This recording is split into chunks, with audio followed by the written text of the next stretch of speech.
Bonjour à tous, on se retrouve aujourd'hui pour parler du nouveau Oppo Find X2 Neo, un téléphone qui se veut plus abordable que le X2 Pro qui était vendu à 1200 € puisque celui-ci se trouve commercialisé à 699 €. Pour réussir à séduire un plus large public, Oppo a décidé de raboter un petit peu sur les composants techniques. Alors on se retrouve ici avec un écran qui fait cette fois 6,5 pouces, toujours en technologie AMOLED, et qui affiche une définition de 2400 par 1080 pixels. Il conserve toutefois la certification HDR10+, et la fréquence de rafraîchissement est passée à 90 Hz. Pour les performances, exit le Snapdragon 865 du modèle le plus haut de gamme. On passe ici à un Snapdragon 765G, qui signifie qu'il s'agit de la mouture gaming du processeur. Il est associé à 12 Go de mémoire vive et à 256 Go de stockage interne. À l'arrière, Oppo mise toujours sur un bloc photo comprenant 4 capteurs. Le principal affiche 48 mégapixels et est similaire à celui du X2 Pro.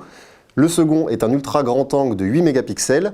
Il y a aussi un téléobjectif de 13 mégapixels et le dernier est un objectif monochrome de 2 mégapixels dédié à la profondeur de champ. Côté batterie, on passe cette fois à un accumulateur de 4025 mAh avec la charge VOOC 4.0 30 watts. Autant d'éléments qui permettent à ce mobile d'être commercialisé donc à 500 € de moins que son prédécesseur.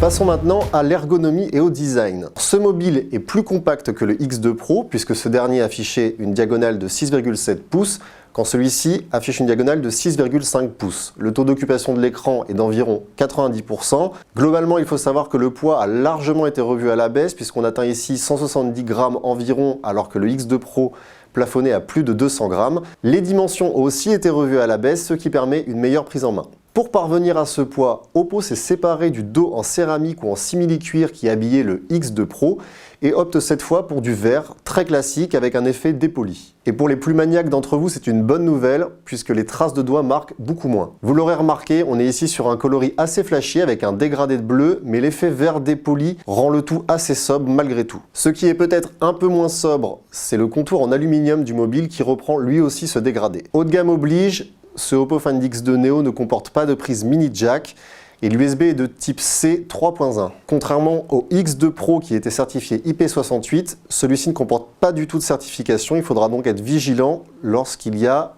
des inondations ou un tsunami par exemple. Contrairement au X2 Pro qui comportait une certification IP68, il n'y en a pas ici, alors il faudra aussi être vigilant. Dernier point en matière d'audio, ce téléphone comprend des haut-parleurs stéréo qui sont franchement de bonne facture et permettent de regarder ponctuellement des vidéos sans souci. En matière d'écran, on le disait, ce X2 Neo comprend une dalle de 6,5 pouces, c'est de l'AMOLED, la définition est Full HD+, et le taux de rafraîchissement est de 90 Hz, en plus de la certification HDR10+, qui est conservée. Côté mesure labo, on est ici sur un delta E de 1,7, ce qui signifie que l'écran est très bien calibré. On a également un taux de reflet de 46%, ce qui est très correct, et une luminosité maximale qui est de 484 candela par mètre carré. Globalement, cela en fait un écran agréable à utiliser, mais certains concurrents parviennent à faire mieux, comme le Xiaomi Mi 10, qui a une luminosité maximale de plus de 800 candela par mètre carré, et un delta E qui en est assez proche. On le disait également, ce X2 Neo ne s'appuie pas sur la même plateforme mobile que son aîné. Le Snapdragon 865 laisse sa place à un Snapdragon 765G. Ce n'est évidemment pas le même niveau de performance, mais on remarque que ce mobile obtient des résultats assez similaires à ceux d'un Samsung Galaxy S20, ce qui permet de le classer tout de même parmi les bons mobiles du moment. Les 12 Go de RAM qui lui sont associés permettent d'effectuer à peu près n'importe quelle tâche de manière fluide et correcte, d'autant que l'interface est elle-même très fluide. Et comme on vous le disait en préambule de cette vidéo, il s'agit là d'une puce gaming qui permet d'obtenir de très bonnes performances en jeu. Et d'ailleurs, le mode performance permet de gagner encore un peu plus en fluidité. Côté photo, le X2 Neo s'appuie sur un capteur principal de 48 mégapixels avec ouverture à f.17.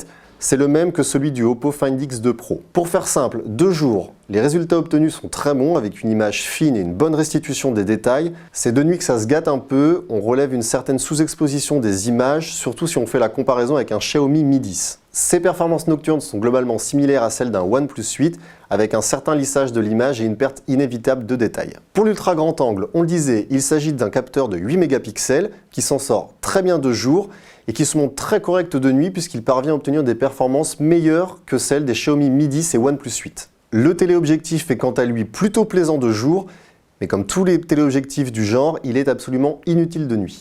Globalement, les performances photo de ce X2 Neo sont satisfaisantes avec un bagage technique plus simple que celui du X2 Pro, mais qui rivalise avec les Xiaomi Mi 10 et OnePlus 8 comme on le disait.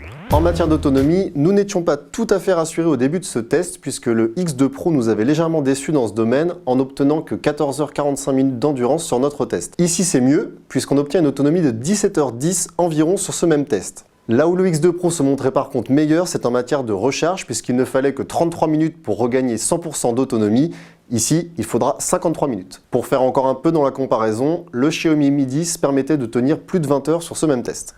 En conclusion, ce qu'on peut dire, c'est que Oppo réussit globalement sa version abordable du X2 Pro en mettant un coup de ciseau dans les performances ou encore dans le matériel embarqué en photographie. On trouvera même quelques avantages à opter pour ce X2 Neo, notamment du côté du design et de l'ergonomie, à condition de se passer d'une certification IP68. Ce téléphone possède des qualités indéniables comme son écran qui est très bien calibré ou encore son autonomie qui est meilleure que celle du X2 Pro. Mais ceux qui recherchent des performances plus poussées ou encore un téléphone plus autonome pourront regarder du côté du OnePlus 8 et du Xiaomi Mi 10 meilleurs dans ces domaines. Au final, il obtient la note de 4 étoiles et est pour moi recommandable grâce à des performances homogènes et surtout, il a un petit look très sympa.